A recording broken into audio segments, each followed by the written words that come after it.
Бидрүүдийн бичлэгээ Солонгос хэлний Жан Тактентай хамтран хүргэж байна. Хэрвээ та бүхэн хаач авахгүй хямд үнээр Солонгос хэлийг анхан шатнаас нь агсан шат хүртэл суралцахыг хүсвэл Жан Тактен руу холбогдоорой.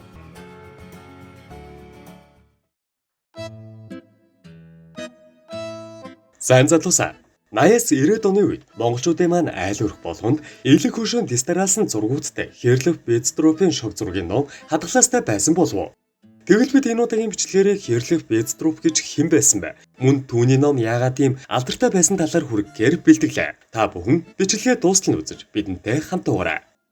Эхлээд бүгдээрээ Бедстропийн зургийг сонирхвол нэгэн хөгжмийн зохиолч гудмаар явж байхдаа нэгэн ая санаанд нь бууж мартаагүй байгаа дээрээ төгөлдөр хууран дээр тоглон үзчихэ. Манерийн ая өөрт нь ихээхэн таалагдж тэр даруй хөгжмийн нот болгонд тэмдэглэж дуу хүртэл зохиожээ. Тийхүү өөрийн зохиосон дууг хөгжмийн студид зараад чамгүй их ашигыг олжээ. Түүний дуу ихээхэн алдарт хүрсээр бар, кафед явхаас ахуулаад хаасайгүй түүний хөгжим ихшэглэх болжээ. Мэдээж Манерт өөрийнх нь зохиосон дууг улс орон даяар сонсч байхыг хараад бөөн баяр хөөр болж байв. Гэвч цаг хугацаа өнгөрхийн ирээр тэрээр зохиосон аянаасаа уйдж сүүлдээ бүр тэр аяас сонсох болгонд уур уцаар нь хүрдэг болжээ. Гэвч тэрээр дэндүүх бухимдаж явхдаа урдах замаа харалгүйгээр усан живчиж гин. Гэтэл өөрийг нь усан живүүлж хайсан нөгөөх аян диваачнд хүртэл хийд болон игшгэлж байх нь тэрэ.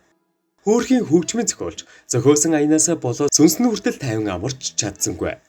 Харин дараагийн зурган дээр гэрийн эзэгтэй төгөлдөр хуурын багш хүлслэн хүүхэдтэй хүчээр төгөлдөр хуур суралцуулахаар болжээ. Аз олж уйлж байсан хүүхэд төгөлдөр хуурыг сонирхож эхлэв. Цаг хугацаа өнгөрхийн ирээр хүү төгөлдөр хуурандаа сайжирч аав ээжтэй гайхуулах нь тэрэ. Гэтэл хүү төгөлдөр хуурнаас өөр зүйл хийхээ болсныг аав нь анзаарч гэр бүлийнхэн санаа зовж эхлэх нь тэрэ.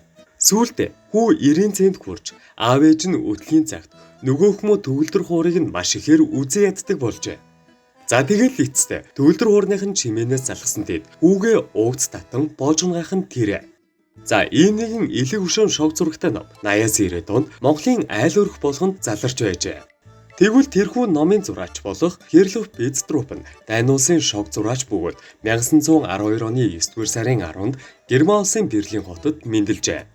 Тэрээр зөвхөн шог зураач төдийгүй нийгмийн зүтгэлтэн коммунист байсан юм.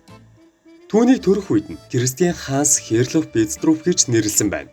Түүний эцэг болох Хермонт Бедстроп Дани улсын иргэн байсан бөгөөд мэргэжлийн будагч, чимэглэгч, уран зураач байжээ.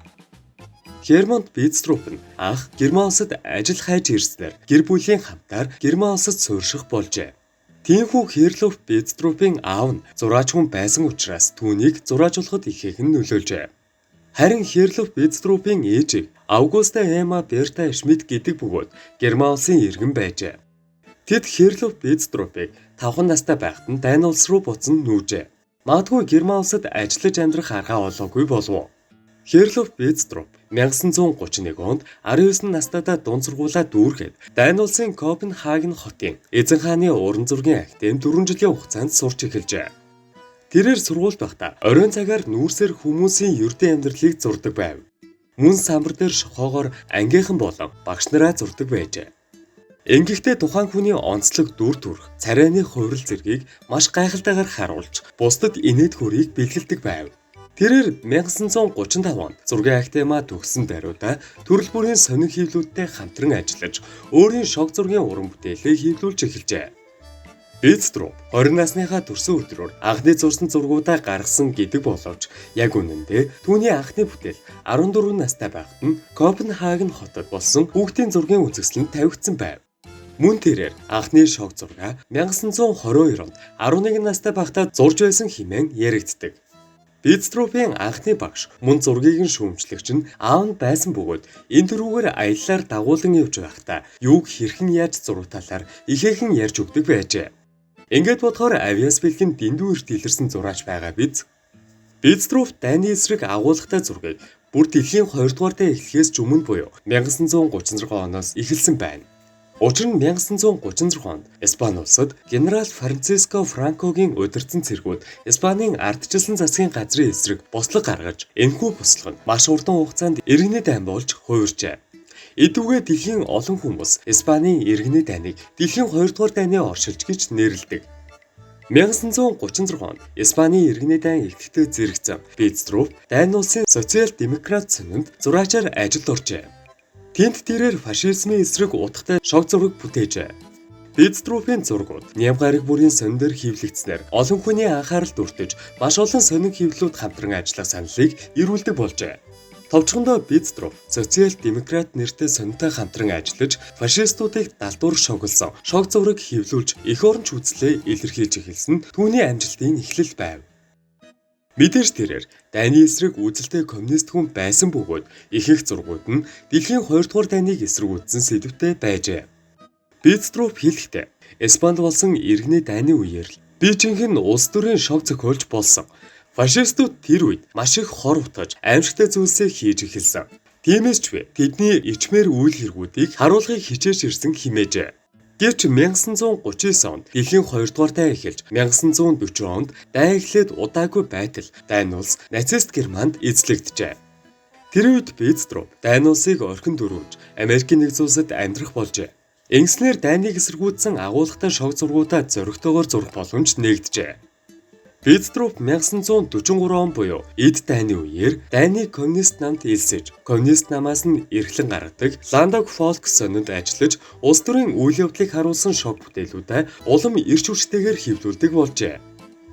Мэдээж тус сонин Дайны улсад хилам дагуулсан хориодоо сонин байжээ. Аз улс 1945 онд Ландау фолк сонин албан ёсны сонин хэвлэл болсноор илүү олон хүнд хүрч эхэлжээ. Бедстропын зурсан шог зургуудыг өдөр тутмын хошин зураг болон улс төрийн цуврал илэглэл хэмээн хоёр хувааж болно. Түүний ажлын ихэнх хэсэг нь өдөр тутмын амьдралын нөхцөл байдлыг харуулсан хошин шог төрх байсан бол улс төрийн илэглэл нь тэр чигтээ Дайнтай холбоотой байжээ. Бедстроп дэлхийн 2 дугаар дайн дууссаны дараагаар 1948-аас 1955 оны хооронд Чехословак, Зөвлөлт холбоот улс, бүгд найрамдах Хятад ард улс гэдэл маш олон улс орноор зорчилж, олон зургуудыг Ландау фолк сониндоо хэвлүүлсээр байжээ. Бедстроп 1952 онд анх удаа Зөвлөлт холбоот улсад айлчилж, Зөвлөлт холбоот улсад түүний шог зураг бүхий олон ном хэвлэгджээ. Тэрээр мөн Зөвлөлт холбоот улсад байхдаа өөрийн зурсан зургуудаар хэд хэдэн анимашн кино хийж, зургийн үзэсгэлэнгээж гаргаж байжээ. Бедстроп Москва хотод Пушкины дүрслэх урлагийн музей, Ленинградын Эрмитажийн музей зэрэгт өөрийн бүтээлүүдэд төлөвлөж байв. Тэгээд 1962 онд 60 насны ойгоороо Зөвлөлт холбоот улсад ихээхэн шагналуудыг хүртжээ.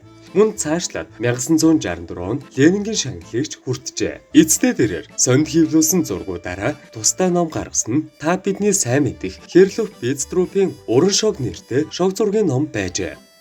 Ингээд харахад Зөвлөлт холбоот улсад Бедстропын нэр улам их алдарснаар энэхүү нөлөөгөөр 70-аас 90-ад онд Монгол айл болгоны гэрт Бедстропын ном заларсан байжээ. Монгол түүний Уран шог нэртэй зургийн цомог 4 удаа хэвлэгдэж байжээ.